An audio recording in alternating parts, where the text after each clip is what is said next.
এ জীবনে না করিলাম বন্দেগি, গুনাহ করে কাটাইলাম জিন্দেগি, গুনাহ করে কাটাইলাম জিন্দেগি। তওবা করে আবার তওবা ভাঙ্গিলাম,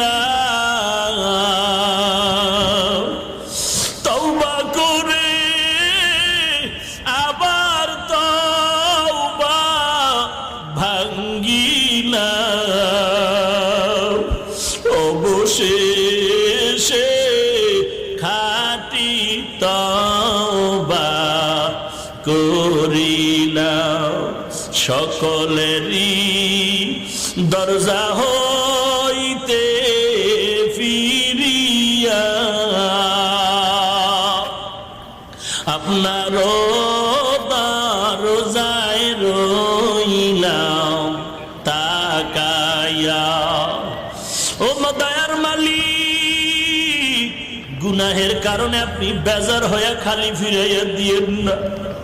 ও আল্লাহ, আপনি যদি আমাদের খালি ফিরাইয়া দেন, এই ময়দানে কেন হাজির করছেন রে আল্লাহ? আপনি যদি আমাদের ক্ষমা নাই করেন, গফফার নামটা কেন রাখলেন?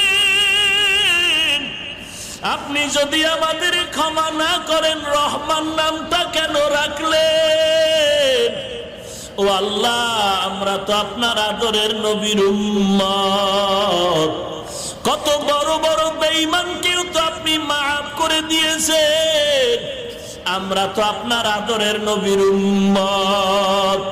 নবীজির মহাব্বতে আমাদের সবাইকে আপনি মাফ করে দেন আল্লাহ। মা বোনদের মাফ করে দেন, মা বোনদের পর্দা নিশি আবেদা বানায় দেন, ছেলে সন্তানগুলো দিনদার নেককার বানায় দেন। প্রত্যেকটা মা বাবাকে নেককার সন্তানের মা বাবা হওয়ার তৌফিক দান করেন। ও আল্লাহ, যারা ব্যবসা করে, চাকরি করে, কামাই রুজিতে হালাল ভাবে বরকত বাড়ায়া দেন। ও আল্লাহ, আমাদের সবাইকে দ্বীনের খাদিম হিসেবে কবুল করে নেন। সারা দুনিয়ার মুসলমানের ঈমান আমল হেফাজত করেন। বাংলাদেশ শান্তির দেশ বানায় দেন। দ্বীনের জন্য, দেশ রক্ষার জন্য যারা জীবন দিল তাদের মাফ করে দেন।